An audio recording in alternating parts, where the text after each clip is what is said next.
you have to know the mortgage business. So what it helped me go through all that difficult time was the knowledge. The knowledge. Knowledge that I had, that I have, my wife, Orlando, my other processors, because I had 5 processors in the office.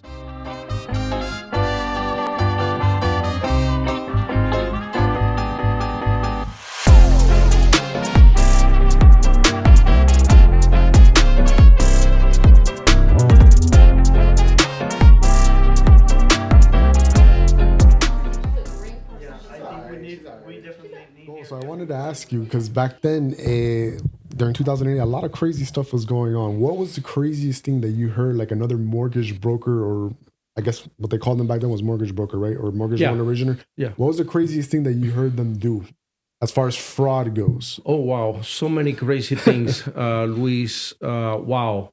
They used to create tax returns, fake tax returns. Oh, my God. They used to do fake jobs, tax return. They used to create W-2s and pay stubs.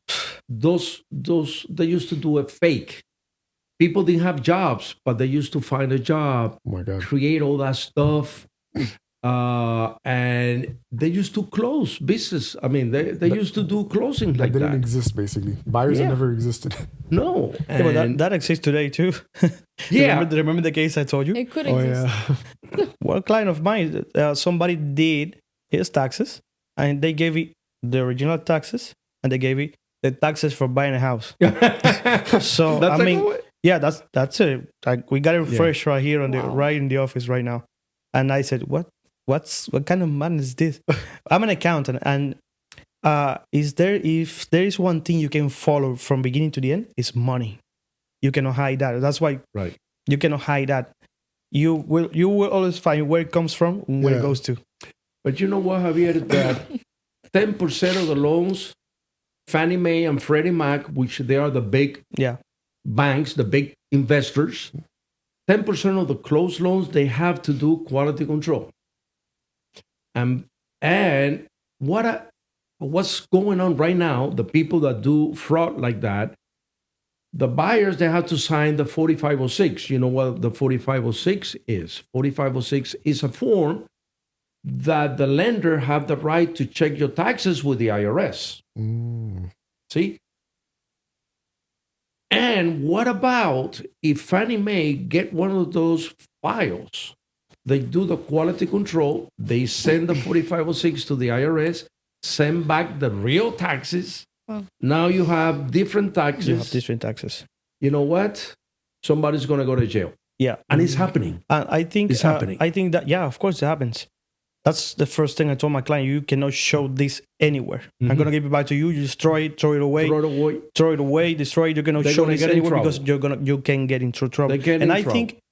think that some people do it because they don't have the knowledge of the consequences of their actions. Right? Maybe somebody was trying to help them qualify to get a house, but that's a fraud. That's Yeah, but I fraud. think You that's what remember different- that I one think- agent in our office that he was going to get a listing and the ID that the person sent him was a fake passport? Oh, but that's referring to scams. Those are scammers Yeah. out there that No, I mean that's with still AI fraud. and right, but that's completely separate. What he's talking about is this client of his No, I'm saying seek I the was guidance. trying to like tie it in with like two different Yeah. examples, like the stuff that you see all the time. Yeah. Oh no, there's And you know crazy stuff. what? When the buyers, they get in trouble, the first thing they're going to say, the realtor told me to do this. The mortgage company told me to do this. You know? And you know what? The judge is going to get it, is going to, the client, they're not guilty No, because they don't know any better. They The have- realtor Yeah. told him what to of do, course. and the mortgage company. That's why it's important to make sure that you belong to an office that knows how to conduct That themselves is correct. in an ethical That and is professional manner. Ethics. But there is a lot of real estate, smaller real estate companies that they work with those kind of clients. Yeah. An accountant that they create all that stuff. And we're in every right to choose not to work with someone Right. if their way of conducting themselves course. doesn't align with us. Of Hey, course. simply, I don't think I'm going to be able to properly represent you just because of the fact that the way that we work just Yeah. doesn't. No, doesn't go I together. explained to him. I explained the consequences to him, and they switched their minds That's insane. at the moment, because they know they see the consequences of what might happen if they show that at a closing table. Right. Because they are ignorant to the consequences at the moment. Somebody prepared the taxes for them. They don't know. They are just seeing at 1040, and these are my taxes. No, When you are not it. self-employed, you have to sign the 4506, which is a form. 4506 is the number. If the lender is going to check, maybe they don't check the taxes, but the investor, Fannie Mae, Freddie Mac, or whoever they sell the loan to, they might check it. And the buyer, they get in trouble. The realtor, the mortgage company, they get in trouble. This is it's not worth it, man. So we've Oh, talked- and on the same topic, I want to transition a little bit. What was the biggest loan, if you could talk about, what was the biggest loan that you the ever words did? right out of my mouth. Oh, that's the one you were going to Of say? course. Yeah, that's something that everybody wants to know. The We already biggest covered loan? the craziest loans that were happening back then. Now, what's the biggest loan? The biggest closing, like, whoa. Well, believe it or not, the biggest it was $2 million. Is what we call a jumbo. Okay. Never done any bigger than 2 million. But normally, the average loan amount that we do here in Dade County and Broward is about 500, 600. 600,000, and keep going up. By the way, Fannie Mae and Freddie Mac and FHA just raised the loan limits starting this year. Good. Okay, I'm not sure, but I think FHA now is 654, 350, and Fannie Mae is close to 800. That's a lot. Somewhere in That's that a lot. neighborhood. I forgot the number, but it's close to, you know what it is? $800,000 for Amazing. a conventional mortgage. $800,000. It used to be a jumbo. Not anymore. But, crazy things. Yeah, I've been through a lot of crazy things. But you learn. You see other people, the things, the mistakes that they do. And you learn from that. So then we've covered the craziest, we've covered the biggest. When it comes to first-time buyers, right? What do you see? What are some of the common misconceptions or ideas or thoughts that they have or they bring to you when having a conversation? Good question, Jasmine. The first-time home buyer think that first-time home buyer, I'm going to be able to buy a house. It's easy to buy a house because the government is going to give me this, is going to give me that.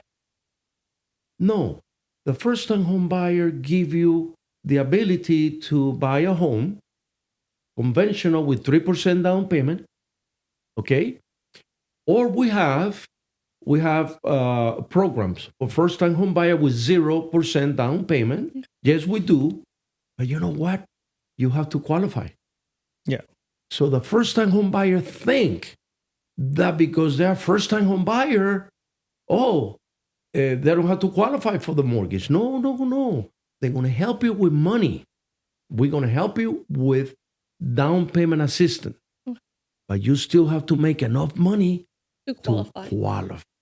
I had a lady yesterday that she called me, a realtor sent it to me, and she makes, I think it was $55,000 a year, and she wanted to buy a house with a first-time home buyer program of about $600,000. I said, wait a minute, how many people you bringing to? No, it's only me. I say, listen, with $55,000 a year, you don't qualify. You're not gonna make Or it. $600,000. No. Well, wait a minute. But remember, I'm a first-time home buyer. They want to show you how to do your business. I at said, that yes, moment. you're a first-time home buyer, but you still have to qualify. I think that was a common misconception with the Hometown Heroes program, right? Yes, the hometown hero. They give you money, but you have to To qualify qualify. with your You still income. have to qualify. the hometown hero. We have one program which is 0% down, and you don't have to be a first-time home buyer. 0% down payment. It's an FHA mortgage, by the way. It's an FHA, no first-time home buyer, but you still have to qualify. Let me see your income. Yeah. Is If it you harder to qualify- qualify for that one than the regular one? The DTI, the debt to ratio income is the same, It's the same. Luis, is the same. But you financing more, that means you have payments to go make up. money Yeah. to qualify. So- But we have that. A lot more money? A little bit more A little bit more. than if you put a down payment. Okay. So I'd love for you to give our viewers out there, because I want them to be informed. And obviously, every conversation is going to be different because every case is different. Right. But for the most part, what are the documents that you need in order to get qualified? Great question, Jasmine. When somebody work as a W-2 employee, all we need is last 30 days of pay stubs, W-2 for the last 2 years, bank statements for the last 2 months of bank statements, and copy of the driver's license. Okay. That's it. That's it. Self-employed. We need, self-employed, if they have a business for 5 years or more, all we need is the last tax return. Right. But if they've been in business for less than 5 years, we need 2 years of tax returns, last 2 months of the bank statements, and copy of the driver's license. Tax returns from the business or from Both. Both. If they have a business, if they have a corporation, Yeah. we need last 2 years of business tax returns and personal. The 1040s 1040s. and the 1120s or whatever they have. What about the program? Isn't there a program that you don't need to verify income? What is DSCR? Yes. I was going to ask you about that. Yes, Yeah. we do have one. We do have one. 25% down payment. You have to have 680 credit score, 25% down payment, and no job, no income, no nothing, zero. It have to be owner occupied, No job, not no income? investment. No investment. Owner occupied. You're gonna buy a house, let's say a $1 million house, but your business doesn't make enough money, but you make money, but you don't. You know what I'm saying? They Yeah. don't report too much income, but they have the money. They have good credit. We can do this with 25% down payment, no job, no income. It's called the no ratio program. No I was We gonna- have it. I was going to ask you about something I heard from. I'm a big fan of Dave Ramsey. Of course, you all Dave heard of Ramsey. him, and he's against credit score and all that. And he talks about manual underwriting. Mhm.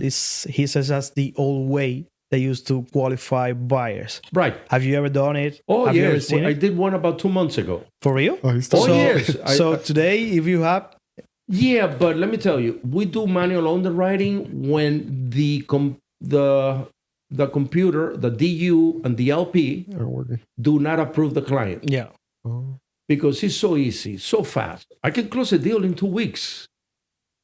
If somebody show me the W-2s and pay stubs or tax returns, we verify it. The underwriter approve it. We wait for the appraisal, but when we put it through the DU, which is Fannie Mae, LP is Freddie Mac, and they approve it, done. If the title is ready and you have insurance, we can close that baby in 2 weeks. But manual underwriting takes longer. Because now you have to package the old way, the old-fashioned way, the package, and send it in. The interest rate is the same. yeah. Everything is the same. So why we're going to go manual underwriting if we can do the other way? Very simple. I did one, I want to say November of 2024.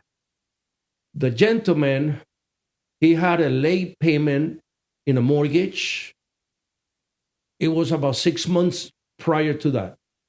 So when we put it through DU and LP, deferred, didn't approve it. Wow. But it makes sense.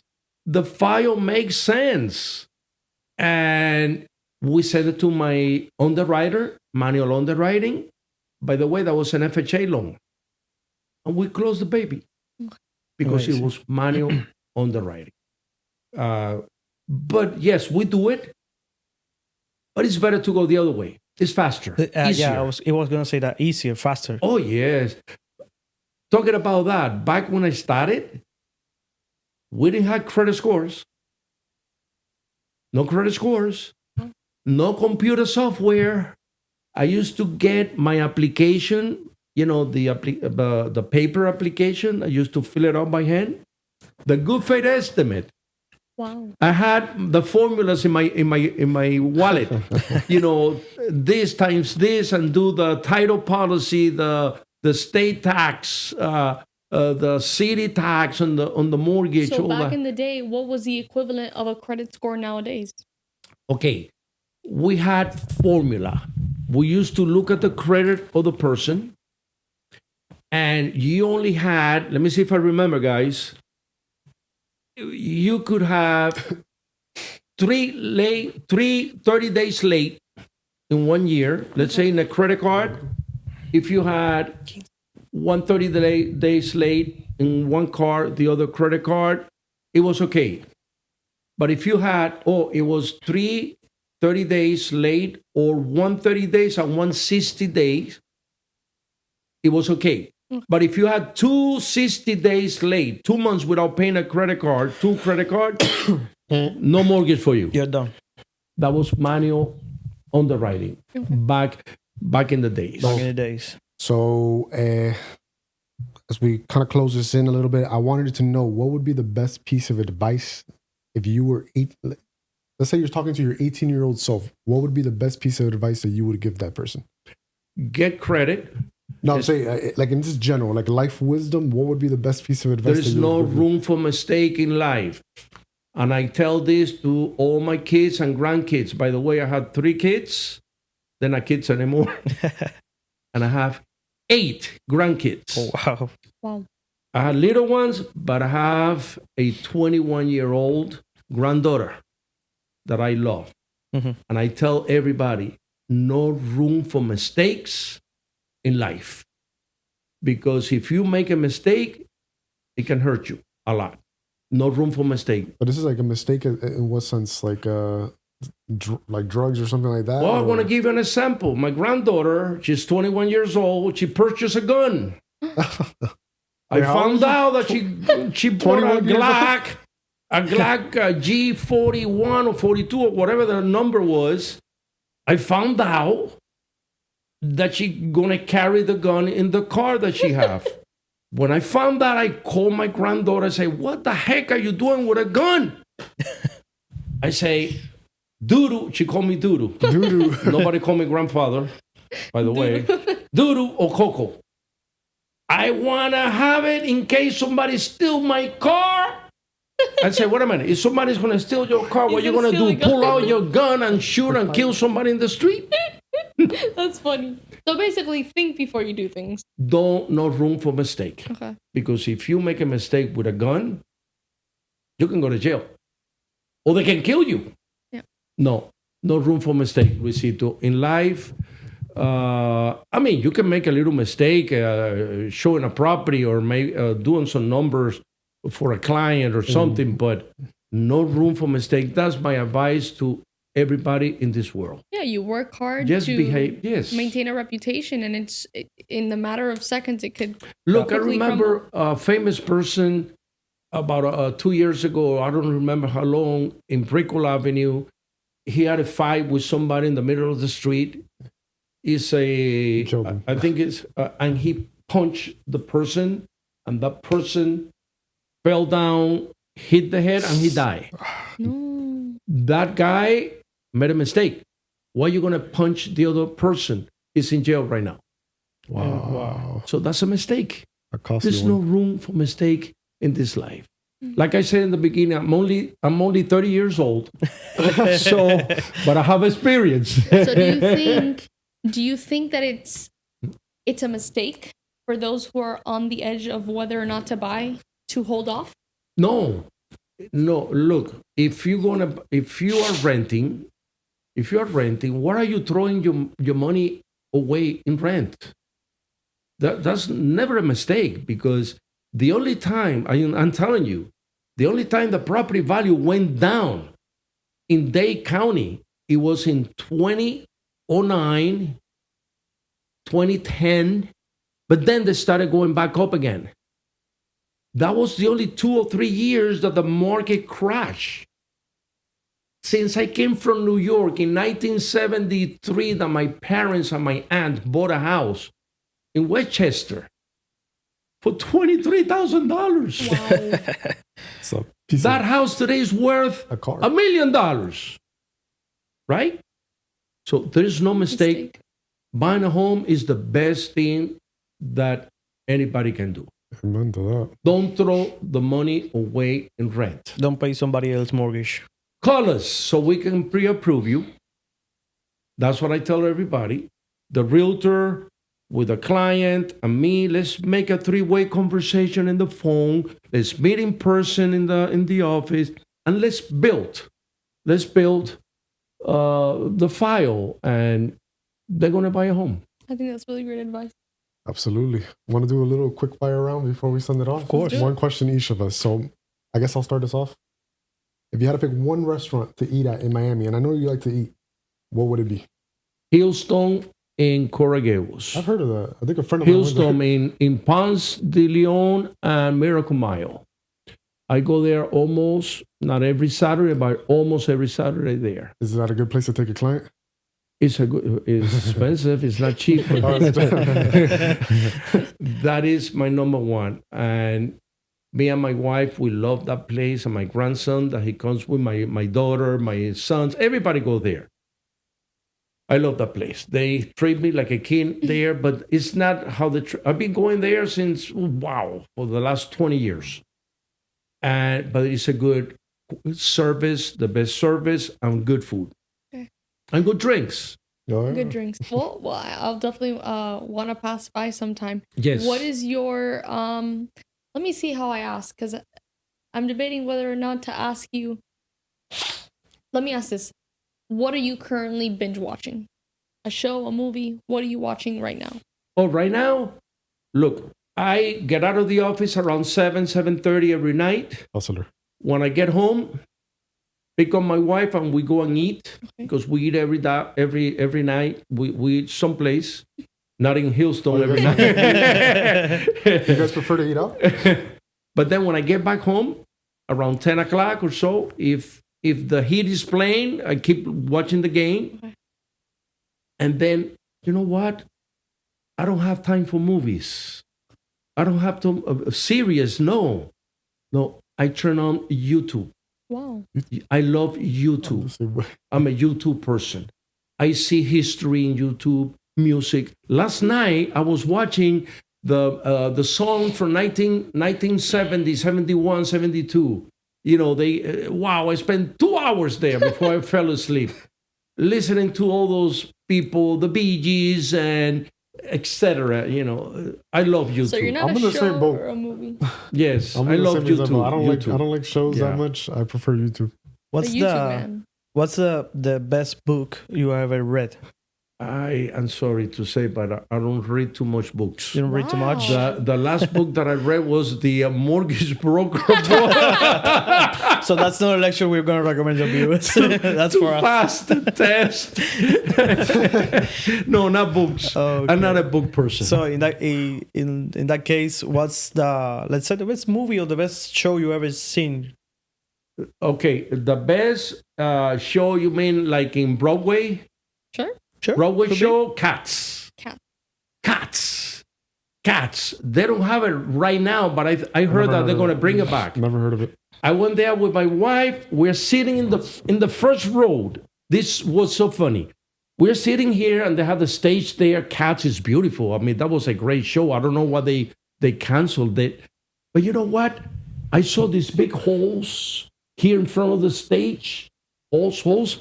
And those little cats, they were coming from the stage down there. They was running Wow. this way, going through the other side, and all that was happening right in front of me.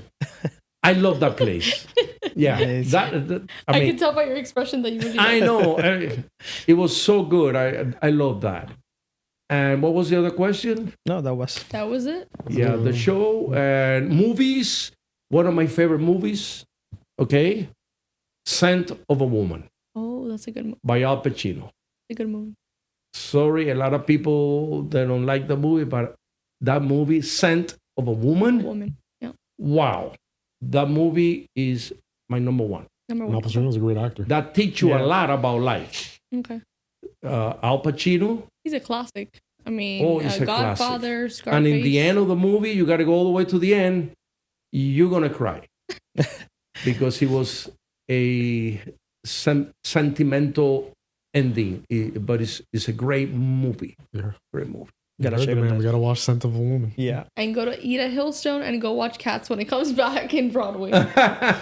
Oh, this has been absolutely wonderful. Yeah, Yeah, you've it's been an amazing exceptional conversation. guest. Exceptional guest. So now you guys know, for our viewers out there, when you work with us, you work with nothing but the best. When it comes to the mortgage business, you will always be attended by Alberto No, Cobo, and Bankers Jasmine and Luis and Javier, when we meet with the clients in person, in the office or in your office, I mean, we not only talk about real estate and mortgage, we talk about what country you from. Yeah. You know, hey, this and in Colombia and in Germany. We don't report. You know, we talk about life. Yeah, we make a relationship. Venezuela, what's going on with Venezuela I now, think you can feel Argentina. You can feel that in the room. It's the ambiance, the people, Yes. the culture, the energy. We're, I guess you could say, down to earth, and it's more than just a business. At the end of the day, you create a Yes. relationship with the person. Yeah. So thank you so Absolutely. much. That's pretty much it, right? That's pretty I much can it. keep going for another 2 hours if you no, want. we'll probably love gonna- to. We're bringing we're you gonna back invite for you. sure. Yeah, Yeah, we're we're definitely gonna bring gonna you invite back. you back because I think you have a lot more to share. Oh, yes. Yeah. For the people who are at home, make sure to like, comment, subscribe, and share this. Once again, Alberto Cobo, Javier Gonzalez, Jasmine Musel, Luis Perez, Real Talk Miami. Stay tuned for the next episode. See you in Thank the you next for the one. Stay invitation, tuned. guys. Thank Thank you. Our pleasure. Thank you.